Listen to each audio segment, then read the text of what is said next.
Sciatica pen বা মাজার ব্যথা, ব্যাক পেন, খুব কষ্টকর, ভয়ানক কষ্টকর ব্যথা, শান্তিতে ঘুমাতে পারেন না আপনারা। কিন্তু এই সমস্যা যাদের হয়েছে তাদের কিভাবে শোয়ার পদ্ধতিটা হওয়া উচিত যাতে আপনারা শান্তিতে ঘুমাতে পারেন, অথচ আপনার sciatica pain, back pain, slip disc এই সমস্যাগুলো ধীরে ধীরে কমতে শুরু করবে। এই আপনারা দেখছেন আপনাদের প্রিয় চ্যানেল এমপি হেলথ কেয়ার। আমি আপনাদের পরিচিত যোগা এবং ফিটনেস ট্রেনার মন্টু। আমরা অলরেডি এমপি হেলথ কেয়ারে শোবার সঠিক পদ্ধতি এ বিষয়ে একটি ভিডিও আপলোড করেছি এবং তার পরিপ্রেক্ষিতে আমাদের এমপি হেলথ কেয়ারের ফেসবুক পেজ, ইনস্টাগ্রামে বহু কমেন্ট এসেছে। এখানে অনেকেই জানতে চেয়েছেন যে সাইটিকা পেন যাদের আছে, ব্যাক পেন যাদের আছে, লরোসিস হয়ে গেছে, শিরদাঁড়ার হাড় ক্ষয় হয়ে শিরদাঁড়া এঁকে বেঁকে গেছে, তাদের ঘুমানোটা খুব ভয়ানক কষ্টকর এবং তাদের শোয়ার পদ্ধতিটা কেমন হওয়া উচিত। তো এত বেশি কমেন্ট আসছে যাদের এক আলাদা আলাদা উত্তর দেওয়া আমার কাছে সময় সাপেক্ষ, তাই এ বিষয় নিয়ে আজকে আমরা একটা ভিডিও করতে চলেছি। তো আমরা একটুখানি জেনে নেব যে এই যে মাজার ব্যথা, লরোসিস, স্লিপ ডিস্ক বা সাইটিকা পেন এটা কেন হয়।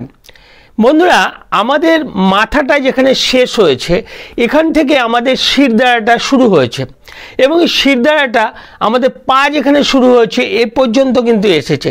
ছোট ছোট হাড়ের গঠন, ছোট ছোট হাড়ের গোল গোল হাড়ের গঠনের মাধ্যমে কিন্তু এই শিরদাঁড়াটা গঠন হয়েছে, যাকে বলা হয় লাম্বার বলা হয়। এবং এর ছোট ছোট ভার্টিব্রা রয়েছে এবং এই প্রত্যেকটা হাড়ের সাথে আরেকটা হাড়ের যাতে ঘর্ষণ না হয় তার জন্য একটা জেল পদার্থ মাঝে কিন্তু রয়েছে। এবার যদি কখনো আমরা হঠাৎ প্রচণ্ড আঘাত পাই, অনেকের বংশগত কারণে, হাই সুগারের জন্য, বিভিন্ন কারণে কিন্তু এই জেল পদার্থ অনেকে শুকিয়ে যায়, ক্ষয় হয়ে যায়, নষ্ট হয়ে যায়। আবার অনেক সময় এটা আমাদের হাড়ের ভেতর থেকে বাইরের দিকে বেরিয়ে আসে এবং তখন কিন্তু আমাদের দাঁড়িয়ে থাকা খুব কষ্টকর হয়। বিশেষ করে এটা যদি পিঠের দিকে, পেছন দিকে এই জেলটা বেরিয়ে যায় তাহলে কিন্তু আমরা বেশিক্ষণ দাঁড়িয়ে থাকতে পারি না। ট্রেনে, বাসে উঠে এই ধরনের রুগীরা আগেই বসার জায়গা খোঁজেন এবং সবাইকে রিকোয়েস্ট করতে থাকেন যে আমাকে একটু বসার সুযোগ করে দিন। তারা শুয়ে থাকলে কিন্তু আরাম বোধ করেন, এই ধরনের সাইটিকা পেন যাদের হয়। এবং এই সাইটিকা পেনটা কিন্তু আপনার পায়ের পেছন দিক দিয়ে নিচের দিকে নেমে যায়, যখন অতিরিক্ত হয় হাঁটু থেকে হাঁটুর নিচে পর্যন্ত ছড়িয়ে যায়। এখানে এই শোয়ার একটা সঠিক পদ্ধতি যদি আপনি নেন তাহলে কিন্তু আপনার হাড়ের যে গঠন নড়বড়ে হয়ে গেছে, যাকে লরোসিসে বলা হয়, শিরদাঁড়া হাড়গুলো এঁকে বেঁকে যায়, সঠিক জায়গায় থাকে না, সেটা কিন্তু শোয়াটা যদি সঠিক পদ্ধতি আমরা আনি তাহলে কিন্তু ধীরে ধীরে ধীরে ধীরে কিন্তু এটা আরাম বোধ করবে। সেই সাথে আপনাদের এই রুগীদের আলাদা আলাদা ব্যায়াম, খাদ্য অভ্যাস সেগুলো তো আছেই, সে বিষয়ে এমপি হেলথ কেয়ারে একাধিক ভিডিও আছে, আপনারা পেয়ে যাবেন। আসুন আমরা আজকে দেখে নেব যে যাদের এই মাজা ব্যথা রয়েছে, ব্যাক পেন রয়েছে, তাদের শোয়ার পদ্ধতিটা কেমন হবে।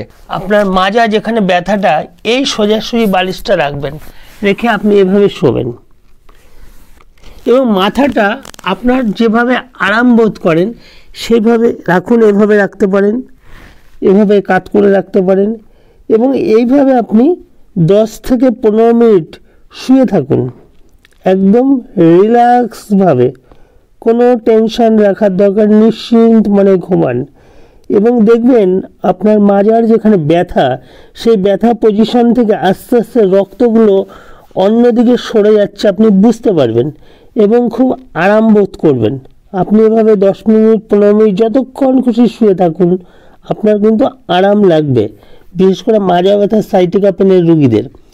এবং এরপরে দেখবেন মাজাটা আপনার একদম রিল্যাক্স হয়ে গেছে, ব্যথা কমে গেছে, আপনি তখন আস্তে আস্তে সাইডে কাত হয়ে যান, এভাবে সাইডে কাত হয়ে যাবেন এবং এইভাবে দুটো হাত দিয়ে মাটিতে ভর রেখে এইভাবে আপনি উঠে বসুন।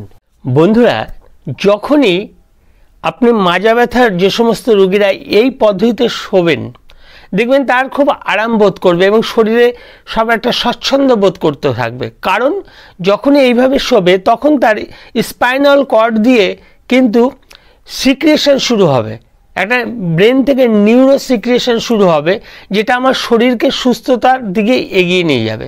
এবং আমার শিরদাঁড়ার, এসব রোগীদের শিরদাঁড়ার যে মানে ভ্যাটিব্রার যে এলোমেলো অবস্থা, একদিক থেকে একদিক সরে যায়, সেটা কিন্তু ধীরে ধীরে কিন্তু আস্তে আস্তে স্বাভাবিকের দিকে আসতে শুরু করবে।